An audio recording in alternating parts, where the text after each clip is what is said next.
I've never had this happen, but I imagine if a possum fell out of a tree and started trying to scratch your eyes out,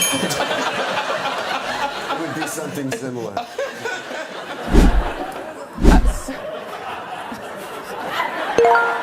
Sir, do you mind moving? I'll get the knocker stuff. No knocker stuff, sorry. And did you feel threatened, Miss Rafferty? I was carried down gently. He's crying. I'm clinking the bottom of the glass, so when I...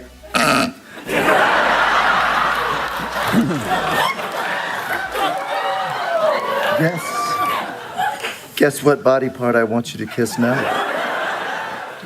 Most celebrities walk into an interview trying to seem cool, composed, professional.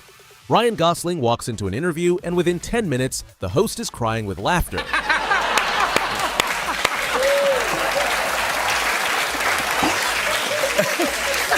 And I said, why? The co-star has lost all composure, and Ryan is standing there completely deadpan like nothing happened. He doesn't do loud, he doesn't do obvious. He just says the most unexpectedly precise thing at the exact wrong moment, and everyone around him falls apart. This is what happens when you put the world's most effortlessly funny man in a room with other people.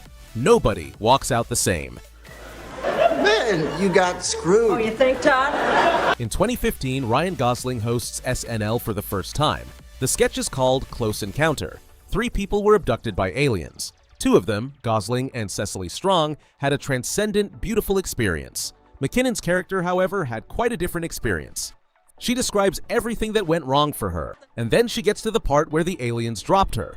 According to the sketch's own writers, Gosling always lost it the moment McKinnon described being tossed onto the roof of a Long John Silver's. His next line is simple. Man, you got screwed. 4 words, he cannot get them out. Man, you got screwed. Oh, you think, Todd? Gosling later said about McKinnon, "She's a genius. Once you get into her orbit, you're sucked into the gravity of her talent, and there's no fighting it." He knew it from the very first rehearsal. The writers knew it too. Lorne Michaels gave them a million high fives. 2 years later, Gosling hosts again. The writers bring back Close Encounter. Same characters, same setup. He knows what's coming. He breaks anyway. This time, McKinnon escalates everything physically. She asks Gosling to stand and face the wall so she can demonstrate how the aliens examined him. She tells investigators she doesn't think the aliens had ever seen a crack before, that they thought they were trying to put Humpty Dumpty back together again, as she pressed her hands on either side of his butt, pushing, slamming, jiggling one cheek against the other. Eventually, she put her entire face into his backside. The chair Gosling was gripping for support nearly tipped over as he shook with laughter. When he finally sat back down and was asked to describe his own experience, his voice broke on the very first word. He never had a chance. We were led down a passageway of light, cradled by what felt like a big fuzzy mitten. April 2024. Gosling hosts SNL for the 3rd time. The writers put him in a Beavis and Butthead sketch. He plays Beavis. Mikey Day plays Butthead. The 2 characters are sitting in the audience at a News Nation town hall about AI reacting to everything in character. Really don't know that you look like Beavis and Butthead. The sketch is so committed and so objectively ridiculous that Gardner cannot get through a single line without laughing. She tries, she turns away, she comes back, she's gone again. Sir? Gosling as Beavis is fully in character, and then starts breaking when Gardner falls apart. Sir?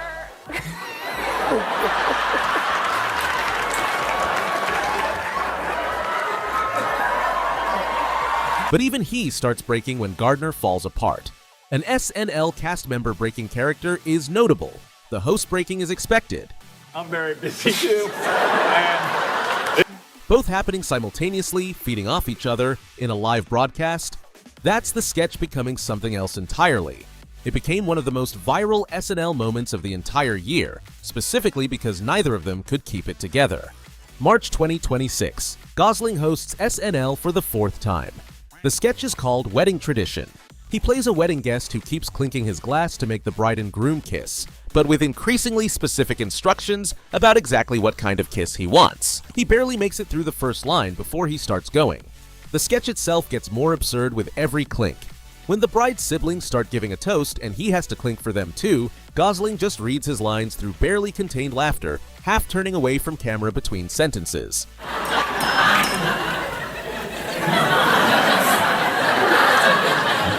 Kiss. Cast member Ashley Padilla, who was supposed to be a straight character in the sketch, starts cracking alongside him. She later said in an interview that she was terrified she'd get fired for breaking. She didn't. SNL boss Lorne Michaels told her, "This show takes on Ryan's spirit. That tells you everything about what Ryan Gosling does to a room. Same episode, different sketch." Passing notes. Gosling plays a school principal. Ashley Padilla plays a teacher. They read notes out loud that students have been passing in class. The twist, the writers secretly changed all the notes between rehearsal and the live broadcast. A message appears on screen before the sketch begins, warning the audience that the notes are not the ones they rehearsed. Oh, it's about me. Okay. She said, "Do you have any makeover tips for me?" ChatGPT just answered no. Gosling reads a note that says the principal missed 133 layups in a row in the school gym, and after each miss said, "There's gotta be a way to do this." And then when he finally made one, tried to rip his t-shirt off to celebrate, but couldn't do it and just stretched it out. 33 layups in a row. When he finally made one, he tried to celebrate by ripping his t-shirt in half. He reads this about himself, as himself, live on television. He makes it through about half the note before he's done. Padilla is gone from the first sentence. The audience is watching two people discover a joke in real time, and it's funnier than anything that could have been rehearsed. 2017. Ryan Gosling and Harrison Ford are doing press for Blade Runner 2049. They sit down with British morning show host Alison Hammond for an interview on ITV's This Morning. Alison Hammond comes prepared. She has brought in special drinking glasses from the original 1982 Blade Runner film. Accurate props, a genuine effort to impress the stars and their fans. Gosling is delighted by this. He asks her if she's a fan of the original. "Never seen it," she says, and immediately cackles at her own answer. Used. Beautiful. So I thought, attention to details for fans will probably like that. That's so cool that you did that. Yeah. Are you a fan of the original? Never seen it.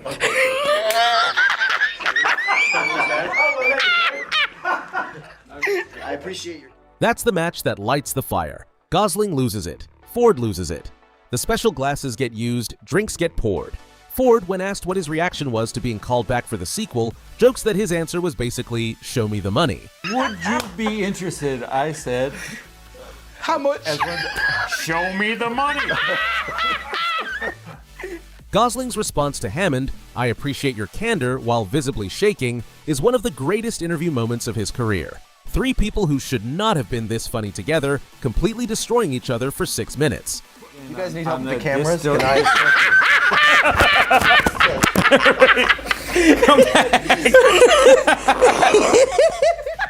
Surprised how, some people were kind of clutching their pearls about my Ken, as though they ever thought about Ken for a second before this. Yeah, you feel like In 2023, a photo of Ryan Gosling in costume as Ken leaked online before the Barbie movie came out. The internet had opinions. Some people felt he was too old for the role. Some felt he was wrong for it. The discourse was loud. Gosling went on The Tonight Show and addressed it in character energy. Completely dry, completely precise, absolutely deadpan. He pointed out that nobody was having that conversation about the actual Barbie. Nobody was saying Margot Robbie was too glamorous for the role. The outrage was selective. The criticism was absurd. And Gosling dismantled it in about 40 seconds without raising his voice once. I want to ask you about this photo I saw. I just want to ask you questions about it. I saw the internet. Well, the internet's been trying to break me for years. Yeah. So it finally got gave me no other choice. You were Ken in the new Barbie movie, and this is fantastic. Were you surprised by the great reaction this photo got? I was surprised how, some people were kind of clutching their pearls about my Ken, as though they ever thought about Ken for a second before this. Yeah, you feel like he's They never an played with Ken. underappreciated character. He then became, for the entire press tour, the single most committed Ken advocate on the planet. He talked about Ken's emotional journey. He took Ken's forgotten storyline personally. He was more invested in Ken's arc than most people are in their own lives. The contrast between the ridiculous subject matter and Gosling's complete sincerity is the whole joke. And it worked every time. BuzzFeed's Puppy Interview. The premise is simple. Put celebrities in a room with puppies and try to interview them. Oh, he's eating it. He's eating it. Whoa, my dude. My dude. Oh, they all want to eat it. Watch It works because puppies are chaos agents and most people cannot focus. Ryan Gosling and Margot Robbie do the interview together for Barbie Press. Margot is enthusiastic, warm, and immediately engaged with every dog that approaches her. Gosling, however, is operating on a different frequency entirely. He is delivering his answers while a puppy is on his head. He is giving serious, considered responses about the themes of the Barbie film with a dog in his lap. His energy is so incongruously calm compared to the absolute mayhem happening around him that Margot keeps breaking just watching him be so unbothered. With this little agent of chaos, I think you have to. No, don't let him go. We live in a society, bro. Okay, so you gotta. Let me. Oh, he's back. No. I can't believe you I did that for you. Ryan Gosling and Emma Stone have been making each other laugh since they met auditioning for Crazy Stupid Love in 2011. They've done 3 films together. They are, by all accounts, each other's favorite person to work with. The story they tell on the Graham Norton Show about filming the Dirty Dancing lift scene from Crazy Stupid Love is one of the best stories from either of their careers. Emma Stone ran toward Gosling for the lift. He picked her up over his head, and then, in his words, it was like, a possum fell out of a tree and started trying to scratch your eyes out. What did I do, Ryan?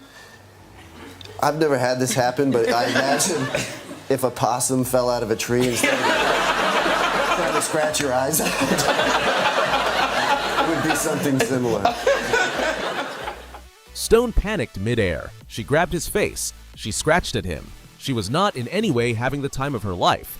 Gosling, but who had never experienced that reaction before, had to figure out what was happening while also holding a full-grown woman above his head. The way he tells this story, completely straight-faced, while Stone sits next to him increasingly mortified, is perfect. And the way she keeps trying to explain herself and making it worse is even better. These are spy weed dealers. A lot of people don't know that pigeons deliver the weed to the spies because they can't be interacting with people. Yeah. They moonlight as paparazzi. That's their cover, but they're really delivering spy weed. 2022. Gosling is promoting The Gray Man for Netflix, in which he plays a trained CIA assassin. To promote the film, Netflix puts him in front of a table of old-school spy gadgets and asks him to identify each one. Gosling looks at the gadgets. He does not identify a single one correctly. Instead, he makes up entirely fictional names and functions for each item with complete confidence. Oh, that's a spy bong. You keep it in there. And then the bottom is a pencil, so you can write down all your amazing spy ideas that the spy weed gives you. He handles a device and describes it as an herb grinder. He picks up another one and invents a use for it that has nothing to do with espionage. The bit works because he commits to every single wrong answer as though it is obviously correct. This is a one-hitter. It masquerades as a cufflink, but it's a spy weed one-hitter. He's playing a CIA assassin in the movie and cannot identify a single thing on this table, and he treats this as entirely normal. The interviewer is trying to keep the bit going while also genuinely not knowing if any of his answers might accidentally be right. Are you high? Are you high on spy weed? Early career Ryan Gosling. He shows up to late night with Jimmy Fallon with his dog George, hoping the dog will carry the interview so he doesn't have to talk about himself. It doesn't fully work. The interview moves to a story about a visit to a Turkish bathhouse that did not go the way he expected. He describes arriving, being given a small cloth, being unclear on the parameters of the situation, and then a man beginning to work on his stomach in a manner he was not prepared for. Have you ever been to the Turkish bath? You know? So I thought, okay, I had some fantasy about it being something like, you know, like being waved with palm leaves and fed grapes. And it's not that at all. It's just like a big, hairy Turkish guy that washes you with the bar of soap. No, I would do it now. Now I'm intrigued. What makes it funny is the specific, careful way Gosling tells an increasingly uncomfortable story while maintaining complete dignity and deadpan delivery throughout. He is not performing embarrassment. He is reporting events. And he was just washing me with this bar of soap, and I was like, am I paying for this? This is terrible. You actually had to pay for it. Yeah, this washes me for a while, and then I go on my front, you know? Uh-huh. And then he tries to connect my my right foot to my left arm, and he's trying to connect them like this, and I'm in such pain. I go like that. Yeah. And his belly goes in my mouth. That's extra right there. You gotta pay extra for that one. Gross. The gap between the clinical tone and the content of what he's describing is the joke. Fallon is laughing from the second sentence. Gosling never wavers. You know how when you eat something weird, your brain sends your tongue to investigate? No, but listen, you know what I mean? It's like you go... Ryan Gosling on The Graham Norton Show telling the story of how he became a cellophane salesman at school as a child. His parents had somehow obtained a very large supply of cellophane wrap. They encouraged the young Ryan to take it to school and sell it to his classmates. He dutifully went and attempted to build a cellophane business. Nobody wanted cellophane. He explains this on national television to a room full of people as though it is a completely reasonable anecdote, which it is not. Encouraged me to go to school and see if I could sell it to my teachers, or put a few in my backpack and try and hawk them at recess, you know? Convince kids that they might be good stocking stuffers for their parents. Norton's panel is losing it. Gosling explains the logistics of trying to move cellophane at a middle school with the same gravity other people use to discuss major life decisions. He is not embarrassed. He is also not aware of why this is funny. This is the clearest possible window into who Ryan Gosling actually is.